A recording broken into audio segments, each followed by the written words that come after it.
that we are going to be talking about today. So we come at this from a lot of different directions, and that is a great thing, because I think it's going to take a lot of us coming from many different perspectives to really tackle these thorny issues that we're all facing in museum these days about what's getting shown, how is it getting talked about, who's doing the talking, who's doing the writing, etc. We present this exhibition in 3 different contexts. One, it's part of an ongoing reading group program that we have here at the museum called Art+Letters.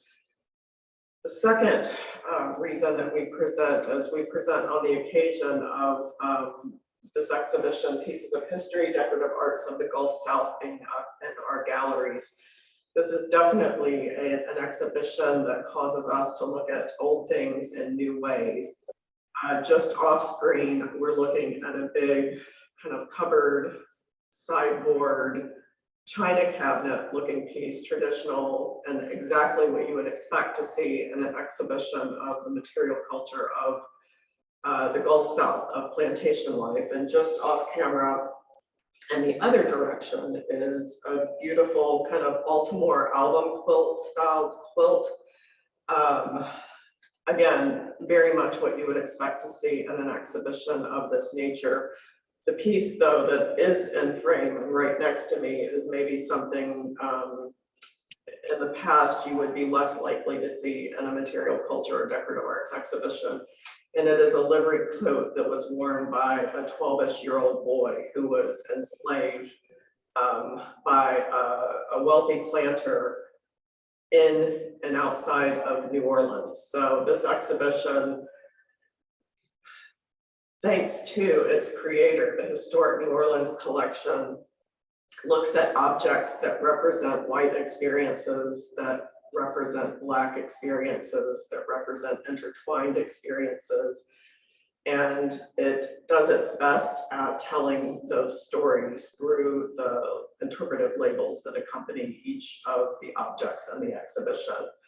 I just noticed that our curator, Margaret Lynn Oswald, just joined, and I will note that she and others here supplemented this exhibition taken from New Orleans with objects from Central Alabama to just underscore resonance for our audiences.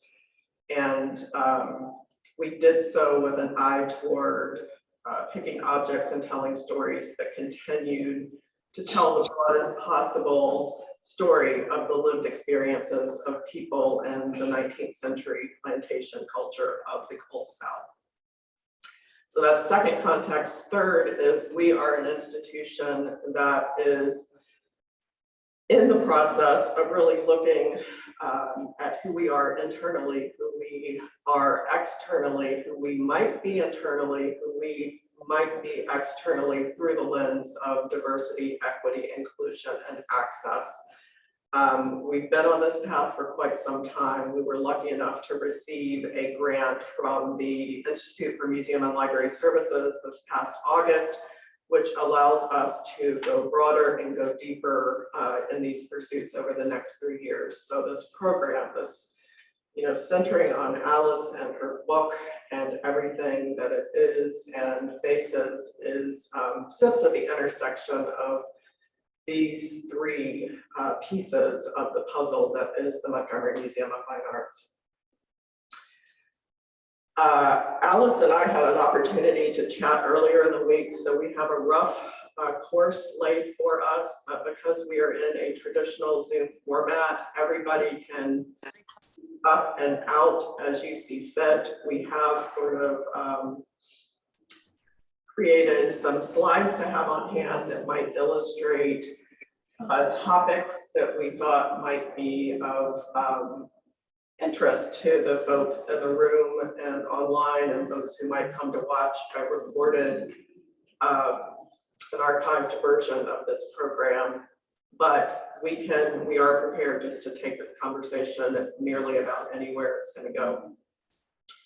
In that conversation, Alice said, she has a way of sort of bringing her story into the mix. So I'm going to let her introduce herself, but I will tell you what I told her earlier this week, which is I have been a horrible reader. So, and in the past few years, the pandemic did nothing to help me rectify that.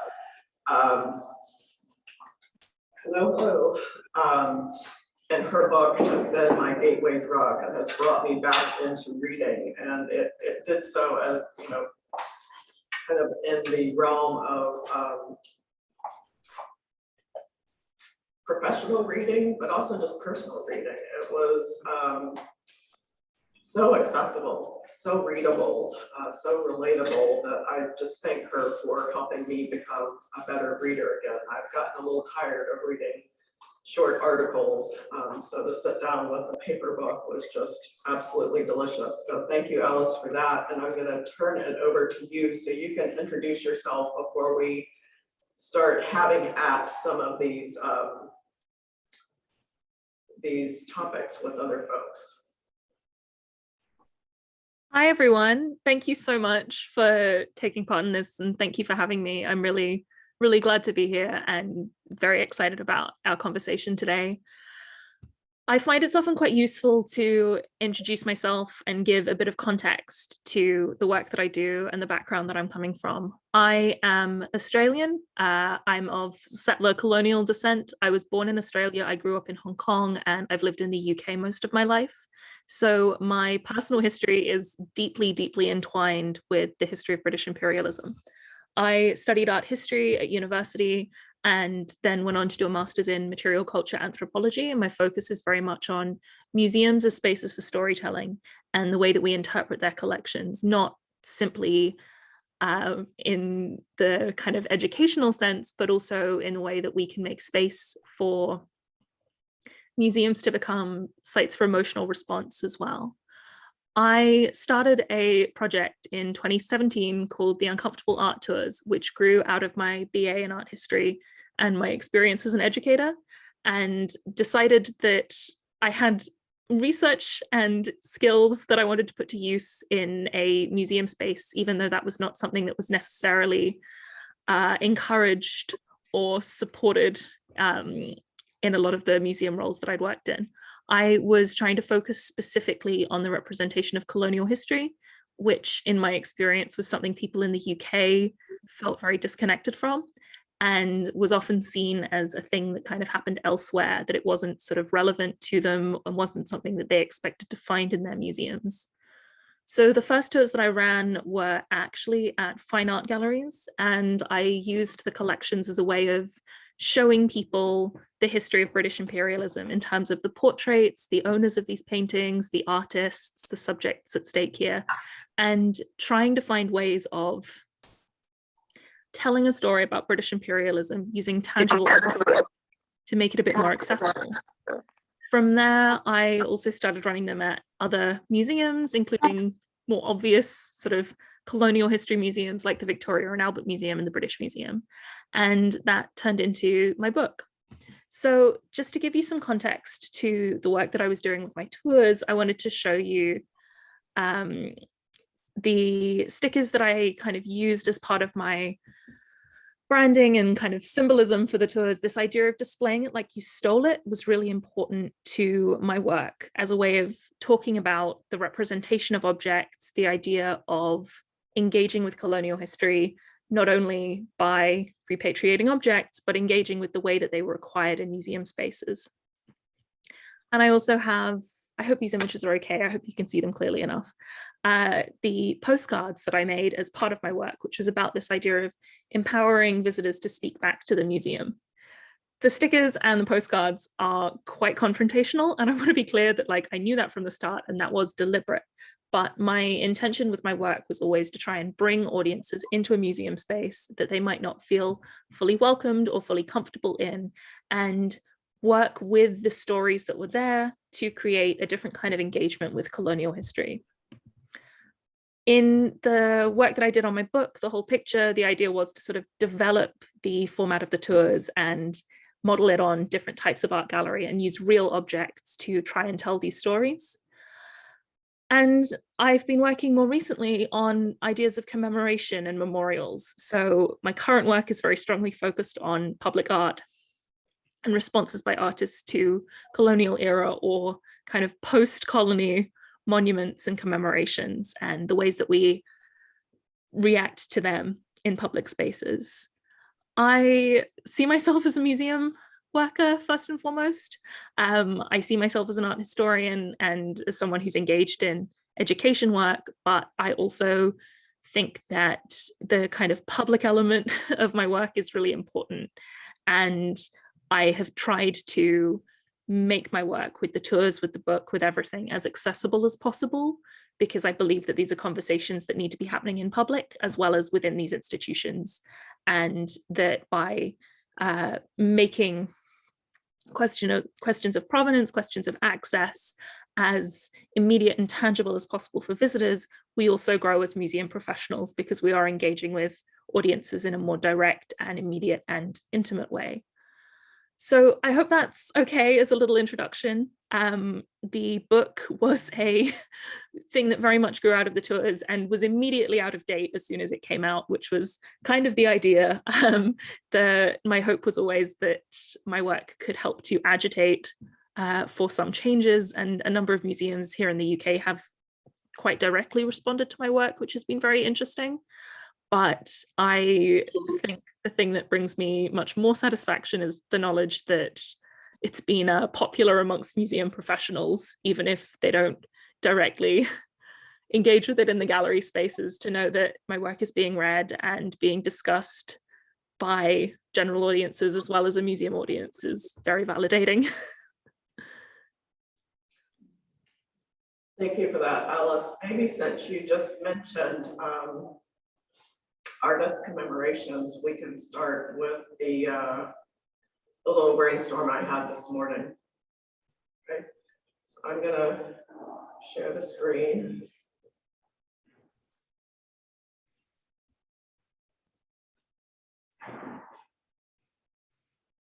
So I was saying to Alice as we were getting set up this morning, that this morning I was flicking through her book, looking at something, and my eyes fell on the name Marion Sims and the chapter about the ship in the bottle, the Shinobari intervention at Trafalgar Square. Am I connecting all the dots correctly? And it made me think of something that I had not thought of talking to Alice about when we spoke earlier this week, and that is the fact that Marion Sims, the physician who is remembered as the father of modern gynecology, practiced for a good number of years here in Alabama, and as a result, there's a commemorative statue standing on the State House grounds here in Montgomery, honoring his contributions to science and medicine. And not everybody remembers his story in that same way, including, and just for those of you who might not know the story, he is lauded for his advances in some surgical procedures that continue to help women till today.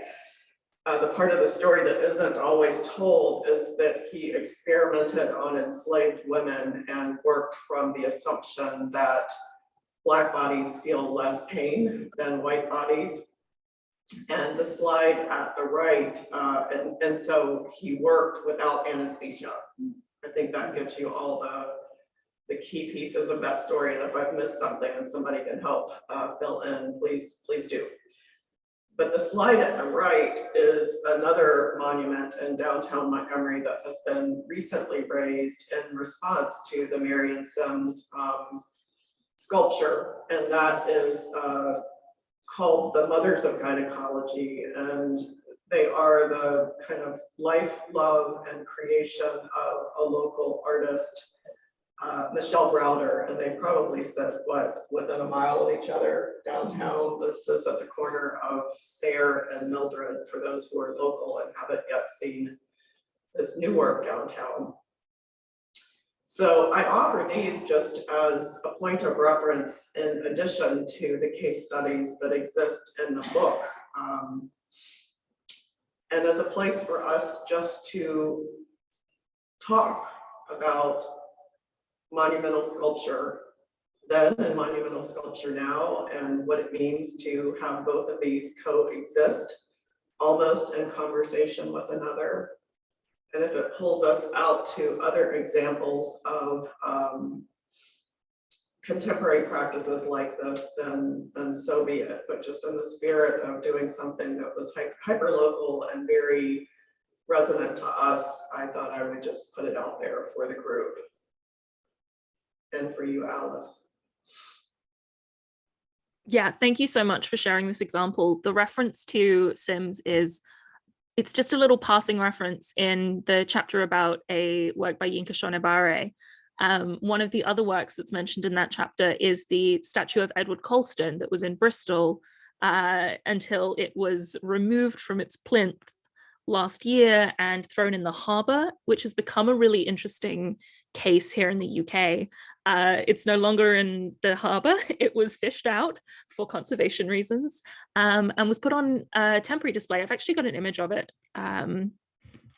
If I can pull that up real quick and show you.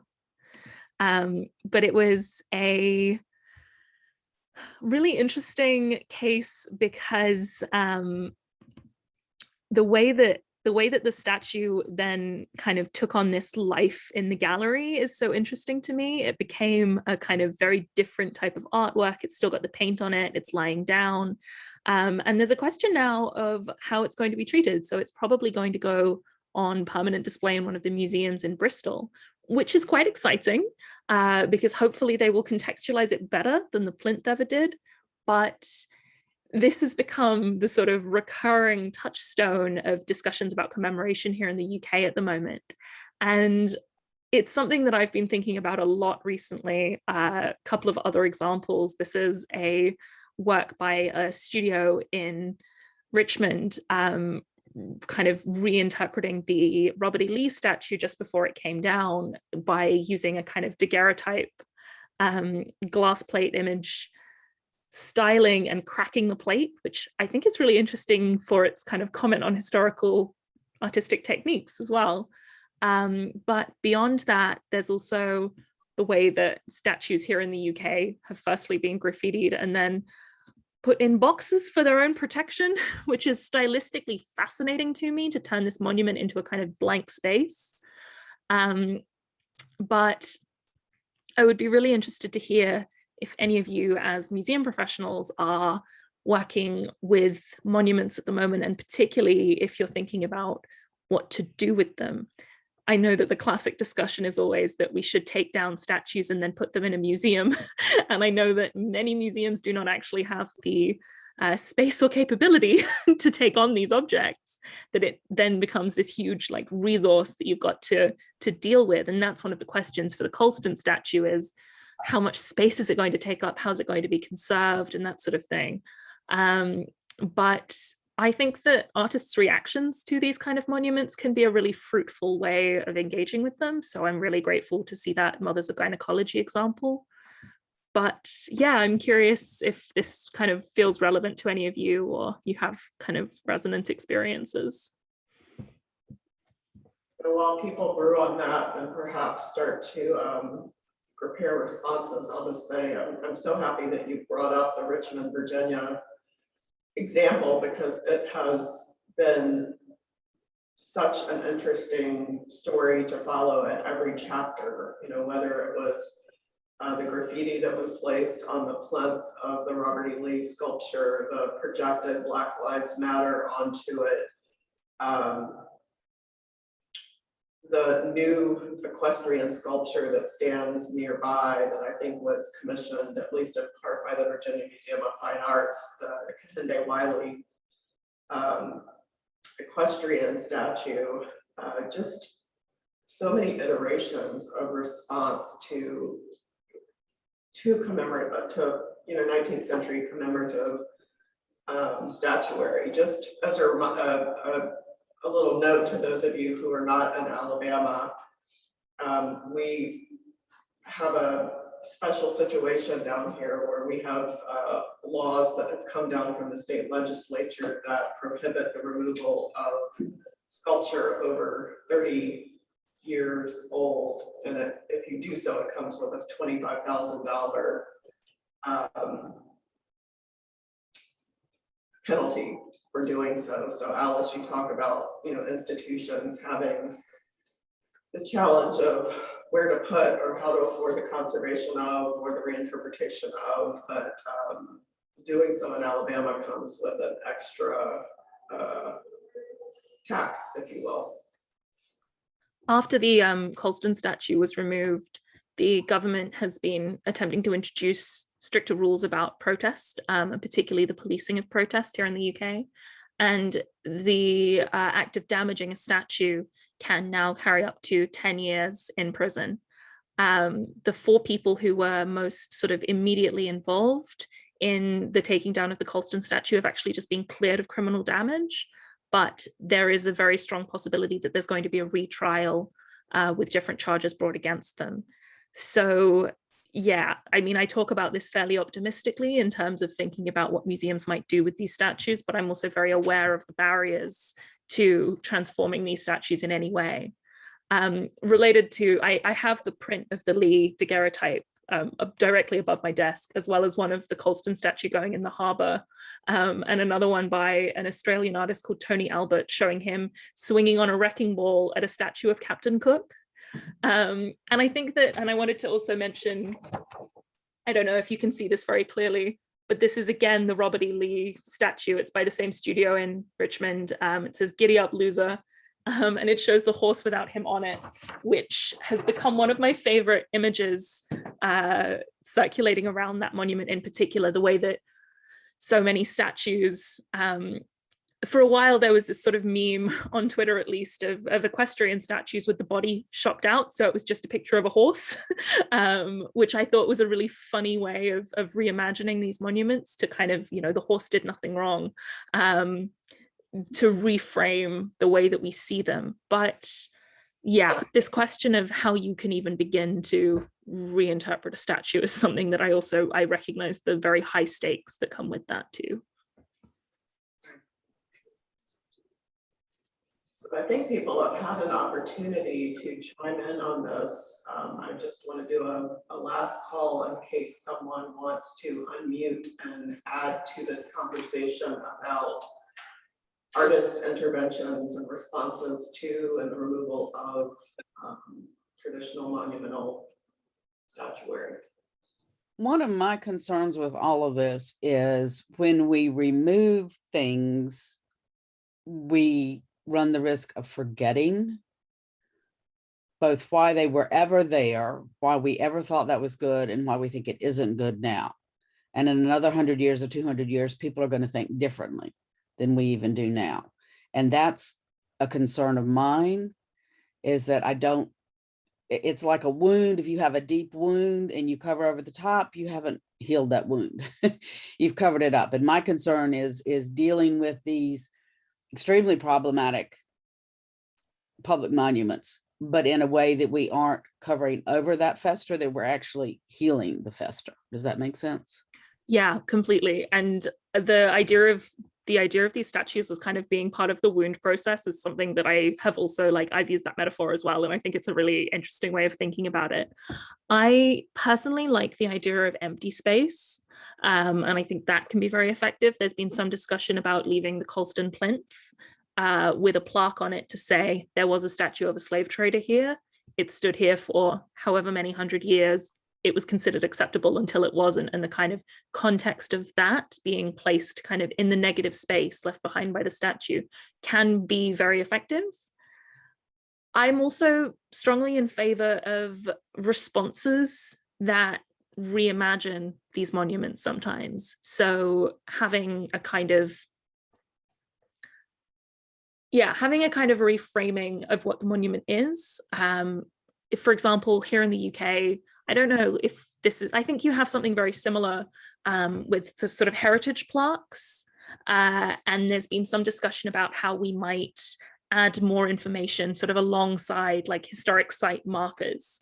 The ones in the UK are very, very short. They normally just give a name and the dates that someone lived in that property. But there's the opportunity to add more information there rather than removing that plaque to say this person, this history kind of in a deeper context. And I think that can be really fruitful as well. But honestly, one of the things that I think is most interesting is that we're starting to see a shift towards statues commemorating people who have not previously been commemorated. And I think that's got a lot of potential as well. A couple of years ago in London, a statue of Mary Seacole was put up. Mary Seacole was a Jamaican woman who was essentially an analog to Florence Nightingale during the Crimean War. She was also very heavily involved in the development of modern nursing and healthcare and things like that. But as a Black woman, she never got anywhere near as much recognition as Nightingale did. And there's now a monument to her, and it's beautiful. And it's a really interesting, kind of stunning piece of public sculpture. And I don't think that the answer is necessarily always remove them, always add new ones, any of these things. But I think that we do have options. And I think that is exciting. There are definitely statues that I would like to see fully removed, but for the most part, I'm in favor of a kind of reframing, particularly in terms of showing the space where one of these statues used to be. You know, this brings to mind a historic marker that I encountered. Actually, Margaret Lynn, our chief curator, who is on the call,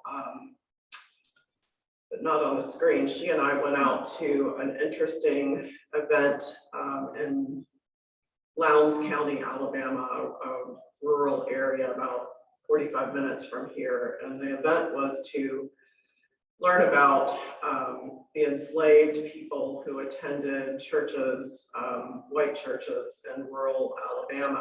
And some research had been done to find their names, and our assignment was to sew their names onto squares that would become part of a quilt project commemorating these people's presences in these church communities. And we happened to take a little walk down to the historic church that this particular project centered on, and I encountered this historic marker that it looked like something that some government or historical association would put up, but it was very much,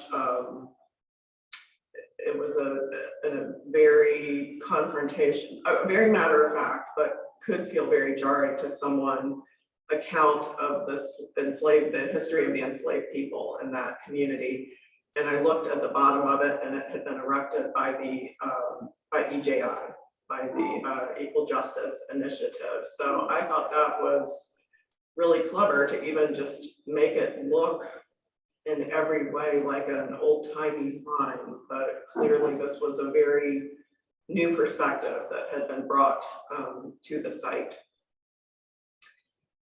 What I was going to say before that idea came to mind, though, is Alice, maybe we show the example from the Met about putting multiple perspectives side by side and talking about the pros and cons of doing that. And you know, I just want to say again, I know that we are all here for different reasons, and I don't mean to turn it so much into a workshop, but it is really interesting to keep with Alice's model of the case studies and just give us all an opportunity to thumbs up and thumbs down. And I don't mean to call the Met out by showing these next few slides. I am totally curious to hear your take on this one thing that they've done, knowing that they've done lots of different things. So hang on and let me get all 21st century, get them.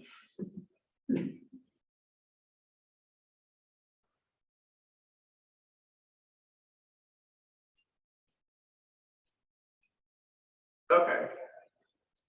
So I don't know how many of y'all have seen it, but American Public Television did a 3-part series on the Metropolitan Museum of Art on the occasion of their 150th birthday. And I think they had intended for it to be, a celebration of all things met at their, what is your sesquicentennial, is that your 150th, something like that.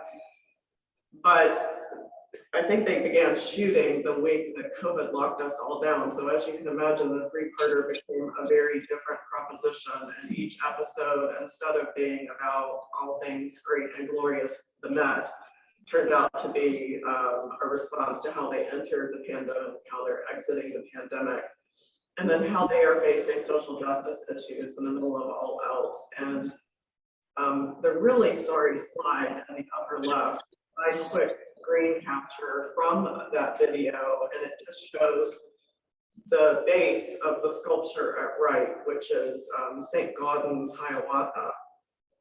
And I've tried to, on the left, kind of break it down for you in the way that you can actually see.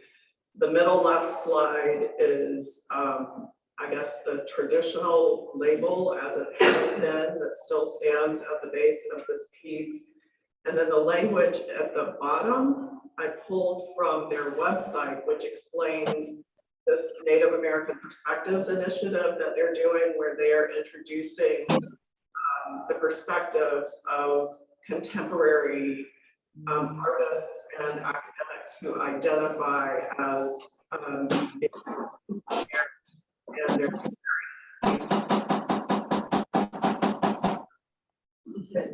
okay.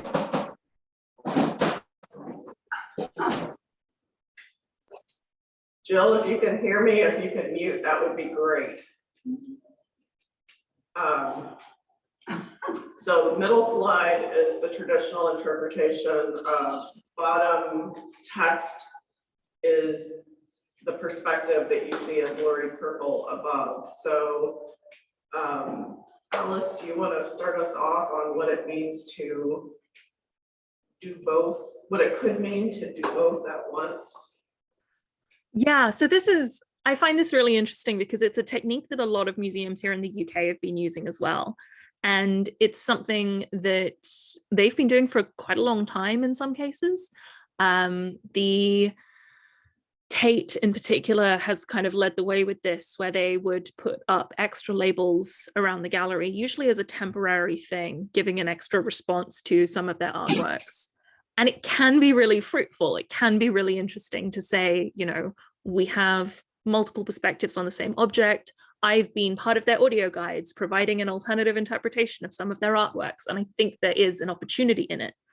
However, I've seen this done overwhelmingly as a temporary measure, or as something that you can pick up as like an alternative tour in a pamphlet, something that doesn't actually end up being part of the permanent display. And to come back to this idea of kind of covering things over, it's often used as a temporary measure to deal with the fact that there isn't actually any kind of lasting or permanent change in how these collections are interpreted. I am aware of certainly a number of museums here in the UK where in creating these alternative interpretations, it's actually been additional unpaid labor placed on people of color amongst the museum staff. And it becomes a way of extracting work that is uncompensated and unrecognized in the most part. That gallery guides and staff, people who are not even necessarily in the kind of curatorial side of the museum, will be asked to provide their responses to certain artworks, which are then turned into these interpretation labels. I don't believe that that's the case with what's happened here at the Met, but it's worth keeping in mind that often there is a kind of quite exploitative labor behind interpretation like this and this kind of reinterpretation work. I also think that it can be a bit of a sort of quick fix. I think it's a great stepping stone towards a more kind of complete reinterpretation of these collections, but it's often something that's only done as a temporary measure. It falls into what I sometimes think of as kind of the History Month fallacy, where you have LGBTQ plus History Month or Black History Month or other kinds of like seasons of recognition that are the only times of year where you see these stories being told. And overwhelmingly labels like this one get used in that kind of context, or, an alternative guide pamphlet sort of thing. it has potential. It has to be as a kind of stepping stone towards a more considered reevaluation of how these stories are being told in the gallery. But I don't want to dismiss it out of hand. I think it can be a really productive way of introducing multiplicity to museum visitors, which is something that I think is incredibly important when we're dealing with histories of imperialism and colonialism, histories of power and histories of violence, is to try and teach visitors and help visitors hold multiple truths simultaneously. There's often a process of trying to unlearn things that you've taken for granted. And the kind of multiple voices approach can be a sort of hand-holding measure whilst you're going through that experience. I'd be really interested if other people have seen things like this. I know there was a project at a museum in, I think, Massachusetts a couple of years ago, where they added labels to the gallery that specifically referenced the subjects of portraits who were slave owners. And so it would do things like, alongside the standard gallery label, there would be quite a statistical list saying this person had X number of enslaved laborers on their plantations. This is how they made their money. This is how this portrait was paid for. And I think that can be really fruitful as a way of giving that information. As far as I'm aware, those panels are no longer even on display. So again, very much a temporary measure. And I'm reminded as well of the example of Fred Wilson's Mining the Museum project, which is by far the most famous example of this kind of museum reinterpretation, but which is an exhibition that is older than I am and is still being pulled out as the best possible example, which is really disappointing to me. Going back into some of what you just said, I lost my train of thought. Oh, part of it takes me back to our brainstorm, Alice, when we were talking about the iterative nature of interpretation, and sometimes you have to take the step to come to the clearing, take the step beyond that. And I see that happening around here for sure. An example of that is we did an exhibition last summer called Art Connects, and it had a longer name associated with it, but essentially we just gave all of these different sectors of the community access to our permanent collection, and they could pick whatever on the theme that they had been given. So it might be travel or family or whatever the history, and it was a wildly successful opportunity just to not do what the Met is doing, which is take one lens and cast it across a chunk of their collection, but to just bring other perspectives into the mix. And as a staff, I still feel us brewing in it to figure out what brewing in it actively and inactively to figure out what next. So I do tend to cut institutions slack and assume that they are learning as they go, and maybe I'm being naive about that. I'm looking at Jill's comment, until the audience or museum is ready for full integration, it's a step. Yeah, because if you don't do anything, you get busted for not doing anything. I see the Met as only mildly successful. I don't know if those signs are still up. I don't know what their plans are for the next step. I have been generally pretty taken with their comprehensive approach to rethinking who they are, but I don't know. And Beth just responded to that in agreement. Feels like a Band-Aid, meant to be impermanent, a bit dismissive. The redheaded stepchild. Maybe, but I think we'd all have to be inside of the Met to know for sure, unless somebody here is actually inside of the Met and absolutely knows that they are planning to do no more. The other thing that I would say is that, yeah, I absolutely agree that it's usually used as this kind of temporary measure. It can be sincerely empowering. And I think that a lot of that comes down to who is being asked to write the labels and how they are being sort of supported through that process. I'm aware of a number of projects here in the UK where the responses in a gallery space have been directed by students or young people or kind of early career museum workers. And in that case, they've been really interesting examples of people who have been kind of empowered to do research that they would otherwise not have the sort of resources and access for. And they're given the experience of writing a gallery label. And, you know, it's an incredible learning process for those participants. I think that can be incredibly productive. One of the bigger issues I have is the way that it's often this sort of patronizing voice of like who gets to be an expert. And that's something that I think is really interesting. I think of the example at the Victoria and Albert Museum a couple of years ago. There was a temporary display of objects that were acquired by British colonial officers during the Battle of Magdala. And there was this kind of very violent history of looting and theft involved in this. The curators of the museum wrote their standard interpretation labels. They had labels on a different colored background with quotes from contemporaries to the 1868 conflict. On a different color, they had responses from the British Ethiopian community. So communities in diaspora reacting to these objects and talking about them. The response labels were signed with people's names, and they were not given the same level of sort of expertise and value as the museum professionals.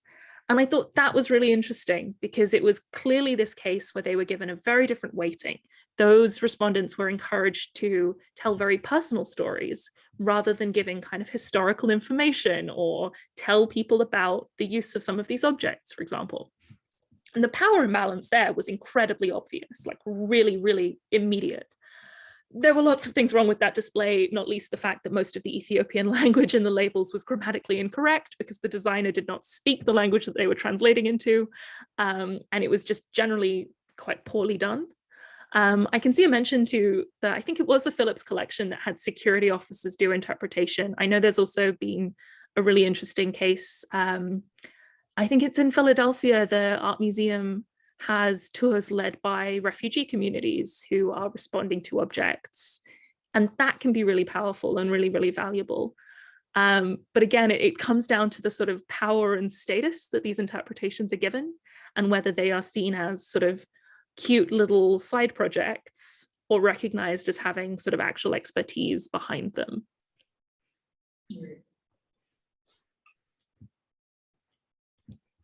All right, I'm looking at the time. We have about 10 minutes left in our hour. I think I'm going to take us to land acknowledgements. Are you good with that, Alice? Absolutely, yeah.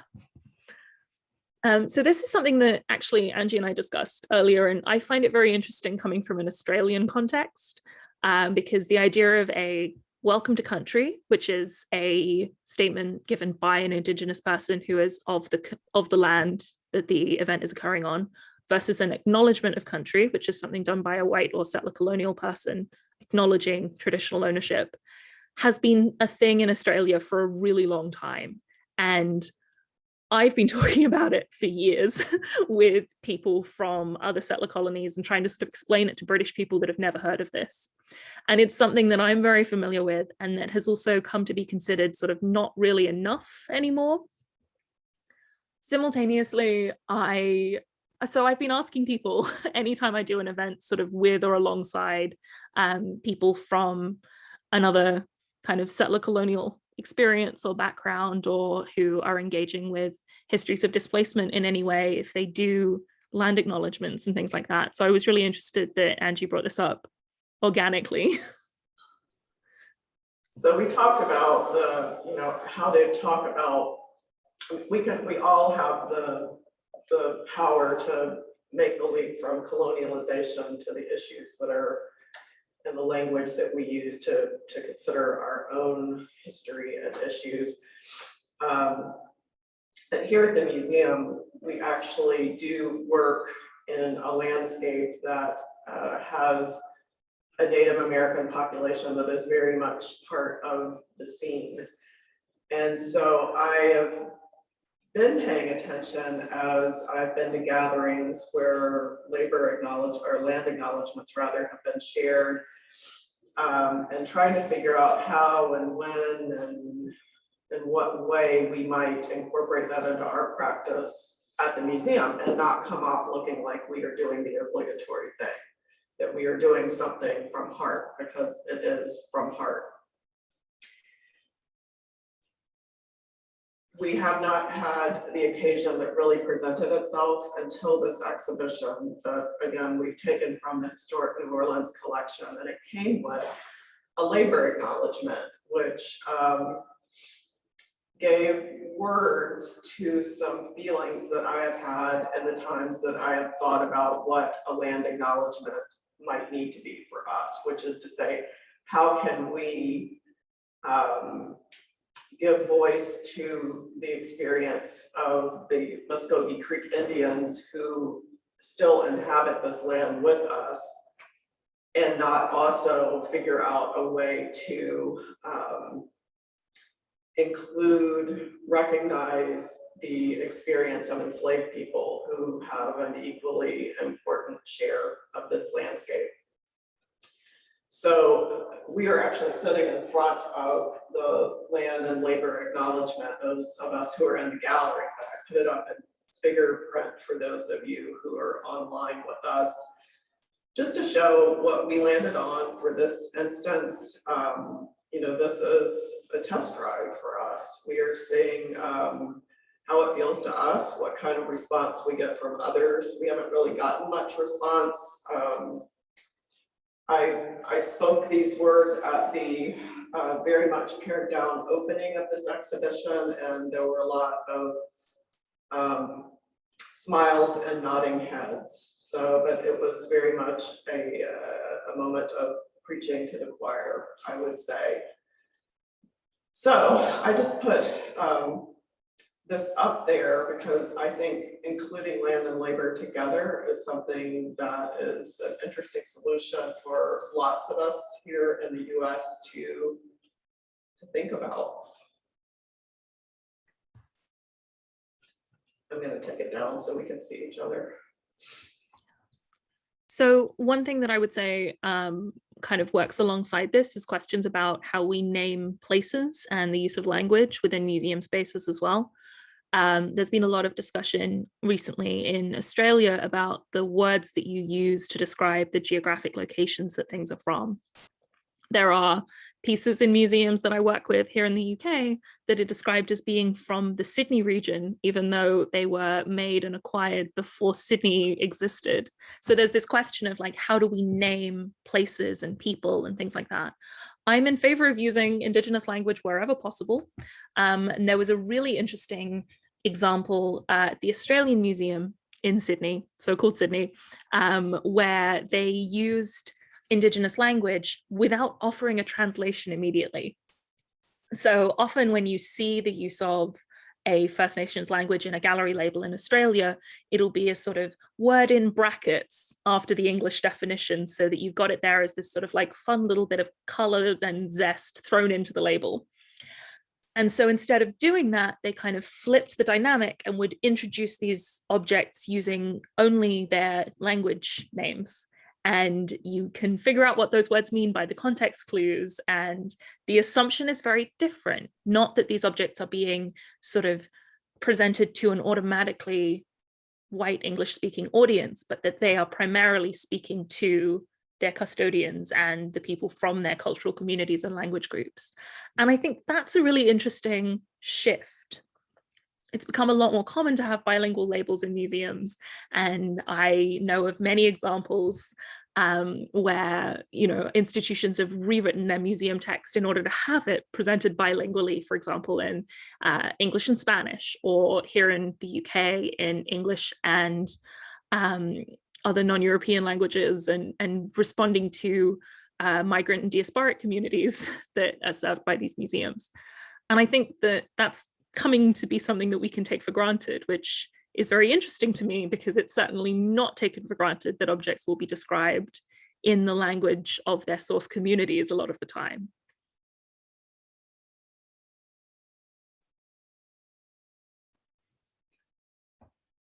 I'd be very curious to hear from folks who are, working with these issues in the classroom or are working with,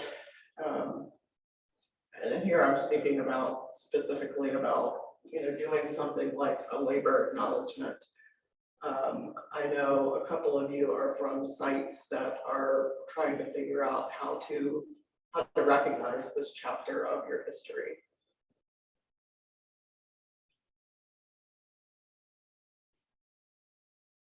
Yeah, I'll speak to that. I'm on the board for the Montgomery Botanical Gardens. And for those of you who don't even know it exists, it's very young, and we are housed in Oak Park in downtown Montgomery, Alabama. And it is a park that was developed as part of the upper income housing in Montgomery on a trolley line so that your wealthy whites could go out of their front door and get on the trolley and go to the lovely park. And when desegregation came in, rather than allow non-whites to come in and swim and enjoy the zoo and the other amenities, everything got shut down. And ultimately the zoo was removed, the pool was filled in, and when it reopened, all of that was gone. So the site we're in has this complicated history, which is part of what I was really interested in this discussion, to see if there were ideas I could take back to our board about addressing these issues, because we're on a complicated space. The garden itself is not necessarily complicated, but the space where we are has this complicated history that I think we have to remain very sensitive and aware of in our programming. Yeah, thank you for sharing that example. That's really interesting. I think that's often something that gets lost, is the sort of idea of the marks on the landscape that are left by histories of racism that are less sort of immediately explicit than histories of enslavement, but the consequences that leaves behind is something that's not necessarily considered in the same way. The idea of urban spaces and how they are kind of mapped by histories of segregation is something that I think is still largely incredibly neglected in historical interpretation. We don't tend to have as much recognition of that. I think in part because it's a more recent history. It's often a living memory, and that is harder to discuss. The scars and the trauma and also the guilt are much closer to the surface. I'm so fascinated to know what you decide to do about this. I don't necessarily have any suggestions, but I'm really curious as to some of the approaches that you're thinking about. And thank you for sharing that. Well, I'm in the process of organizing our first ever sculpture exhibition, and we're including student work. And so part of what I'm doing is being very careful to make sure I include work by all students in Montgomery, the school system. I'm new to Alabama, so this is a lot of a learning for me to encounter a school system that does not have any art until you get into the junior high school. I didn't know such a thing existed anymore. Yeah, I'm just totally in shock. So this has completely changed how I'm doing this. And my artist residency is now not so much aimed at students as aimed at teachers, so that they can go back in their classrooms and teach these students, and that we can provide the materials, because these are a lot of students from families who are not going to be able to go and buy art supplies for the kids to make a sculpture to put in the exhibition.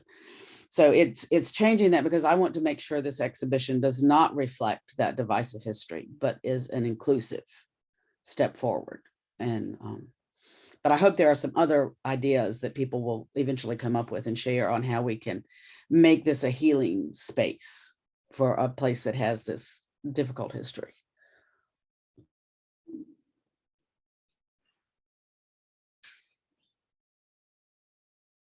All right, the clock has just struck 11. Want to give everybody one last call to share a thought or a question before we go into closing mode. I'd just like to say I'm really impressed, Alice, by all of the research that you did and how you wove everything together. Well done. Thank you so much. This program too. Yeah. Thank you. Kind of related to that, I am very aware of the gaps in my specialism and experience and expertise, and that is a part of my work as well, to sort of acknowledge my limits in this way. And I know that I am only really able to talk about the relationship between these kind of themes and the work that I've seen and experienced in the UK and in Australia. So I'm very aware that there are some shortcomings in what I know about in the context of Alabama. But it's been really nice to talk to you all. And for those of you who want to spend more time with your thoughts or anything like that, if you want to follow up and send me an email, I'm really happy to hear from anyone. If you've got more questions, more thoughts, if I can sort of help with, I might have mentioned some case studies in passing, and if you'd like to know more about any of them, please just drop me an email. I'm always really happy to do that. So if you want to get to Alice, you now all have my email, so I would be happy to be your intermediary. So let me know if you want to be in touch with her. I'm very online. I'm also quite easy to find just on the internet. So Alice, thank you so much. That Marion Sims was not the only kind of weird and wacky Montgomery intersection I encountered reading your book. I want you to come visit us very much, because I want to go around and show you things and tell you things and have you tell us things. So this is not a one-off. I want to continue to be connected with you as my colleague, and as we continue this work forever and always here at our museum. I love to think of ways that you can be part of what we're up to around here. thank you. And for all of you, I know some of you are regulars at our book group. Some of you may choose to be regulars at our book group now that you've had a taste. This is our next book. I know it's a little dim in here. It's called Exhibiting Blackness, African Americans and the American Art Museum. The author is Bridget Cooks, and once again, we're going to be very lucky enough to have the author with us. I am going to hush up next time, and we're going to have local historian and activist Georgette Norman in conversation with Bridget, with Dr. Cooks. So this book, I think in many ways will be a continuation of today's conversation. Of course, I'm being a bad girl and can't tell you the date of this, but it March is 5th. March 5th. Thank you very much, Brandy, who always has my back. This book group meeting will be one offered in preparation for an upcoming exhibition here. The work of San Francisco-based artist Lava Thomas, who among other bodies of work has a very beautiful and the only word that comes to mind is powerful set of drawings of the mugshots of the women who led the Montgomery bus boycotts. So this book, in preparation for that exhibition, our conversation on all of this will very much continue. So thank you all so much for being with us today and always. Have a good rest of the weekend. Bundle up if you're in a place where you need to do that.